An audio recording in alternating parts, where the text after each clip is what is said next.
Hello lovelies, welcome in my new YouTube channel study with fun. तो आज हम पढ़ेंगे आवागमन से संबंधित लोक विश्वास, जो कि हरियाणा जीके में ज़्यादा महत्वपूर्ण तो नहीं है लेकिन इम्पोर्टेंट है। अबे जल्दी बोल, कल सुबह पनवेल निकलना है। तो चलिए शुरू करते हैं बिना वक्त गवाए। यात्रा से निकलने से पूर्व गुड़ और दही खाना शुभ माना जाता है। हर घर की कहानी है। घर से बाहर निकलते समय सुहागन स्त्री बाईं ओर तीतर, दाहिनी ओर कोदरी का बोलना, जल से भरा घड़ा देखना इसका अशुभ माना जाता है। यदि अगर बिल्ली रास्ता काट जाए तो भी अशुभ ही होता है। कुत्ता हड्डी लिए हुए, नकुल का दाहिनी ओर मिलना और नागफन पर कीड़ा खाती हुई बैठी चिड़िया को देखना अशुभ माना जाता है। भगवान जी की कृपा है, आज तक मैंने नहीं देखी, बने रहे। बुधवार को यात्रा करना उचित नहीं माना जाता। घर से निकलते समय किसी का चीखना या टोकना अशुभ माना जाता है। वैसे ये तो बात सच है, हर घर की कहानी है। मेरे घर में खुद ये होता है। कोई भी बाहर जाएगा ना तो हम मतलब कि छींक को कंट्रोल रखो और पीछे से तो टोको ही ना। बेवजह छींक रहे तो उसको 10 मिनट रुकना पड़ जाता है, बेचारा लेट हो जाता है। Leave it. चलिए नेक्स्ट की तरफ बढ़ते हैं। किसी के घर से निकलने के तुरंत बाद झाड़ू लगाना उचित नहीं माना जाता है। हर घर की कहानी है। यात्रा आरंभ करने से पूर्व दूध का सेवन नहीं किया जाता है। ये हेल्थ इश्यूज की वजह से होता है, क्योंकि दूध हैवी होता है ना, तो ट्रैवल करते हैं तो ठीक नहीं रहता। नेक्स्ट करते हैं, घर से निकलते समय खाली गड्ढा, बिल्ली का रास्ता काटना, विधवा स्त्री, सन्यासी, सुनार तथा कान पर पड़ाते कुत्ते का दिखना शुभ नहीं माना जाता है। ये भी मैंने पहली बार सुना। शनिवार के दिन बहुओं को मायके तथा बेटियों को ससुराल नहीं भेजते हैं। यदि किसी व्यक्ति को जूती दूसरी व्यक्ति के जूते पर चढ़ी दिखाई देती है तो ये माना जाता है कि उस व्यक्ति को दूर की यात्रा करनी पड़ेगी। हे भगवान, ये क्या हो रहा है? मेहरबानी करके मुझे समझाइए, मेरी समझ में कुछ नहीं आ रहा है।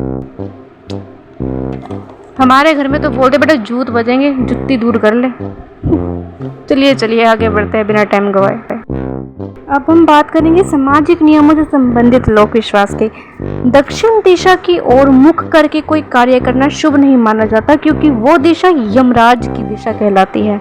इसमें यम को राक्षस कहा गया। शनिवार के दिन लोहा या लोहे से बना सामान नहीं खरीदा जाता। शनिदेव जी का दिन होता है। बुधवार के दिन बेटे की माँ बाल नहीं धोते। हमारे यहाँ ऐसा ही होता है। और हमारे यहाँ बुधवार को ही बाल धोया जाता है। पुरुष लोग बृहस्पतिवार को बाल नहीं कटवाते। बृहस्पतिवार का अलग ही खौफ रहता है। दक्षिण की ओर सिर करके सोना अशुभ माना जाता है। सेम एज यूजुअल यम की दिशा से माना जाता है। किसी कार्य की शुरुआत हेतु बुधवार को शुद्ध दिन माना जाता है, शुभ दिन सॉरी, जबकि शुक्रवार के दिन कार्य प्रारंभ करना शुभ नहीं माना जाता। मंगलवार को खुदाई करना तथा गोबर मिट्टी से चौका करना शुभ नहीं माना जाता है। यदि समय पर वर्षा नहीं होती है तो भूमिया खैतर पाल को बल वाकल चढ़ाते हैं।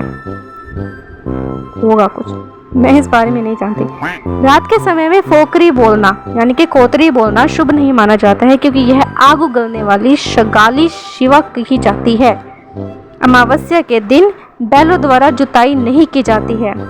इसके अतिरिक्त इस दिन घरों में चक्की नहीं चलाई जाती और नहीं दूध भी लोया जाता है। एकादशी और अमावस्या के दिन दूध नहीं जमाते और न ही उसका विक्रय करते हैं। हिचकी या छींकाना किसी के द्वारा याद किए जाने का घोतक माना जाता है। हर घर की यही कहानी। बीमार व्यक्ति को छींक आने पर कुटुंबी जन क्षत्रिय बोला जाता है और सामान्य रूप से छींक आने पर छत्रपति बोला जाता है। हरियाणा राज्य में छींक को भी एक देवता माना जाता है, इसलिए बच्चे को छींक आने पर घर के सदस्य छींक माता छत्रपति, माथे रति तेल, दादा के आंगन में दौड़ दौड़ खेल बोलते हैं। तो आज की वीडियो यही खत्म करते हैं। उम्मीद करती हूँ कि आपको मेरी फर्स्ट वीडियो पसंद आई होगी। तो लाइक, कमेंट और सब्सक्राइब करना ना भूलें। मैं और भी वीडियोस अपलोड करने वाली हूँ हरियाणा जीके के बारे में और भी बहुत सारे टॉपिक्स के बारे में जो रिलेटेड है ग्रुप डी से। Let's meet in next video.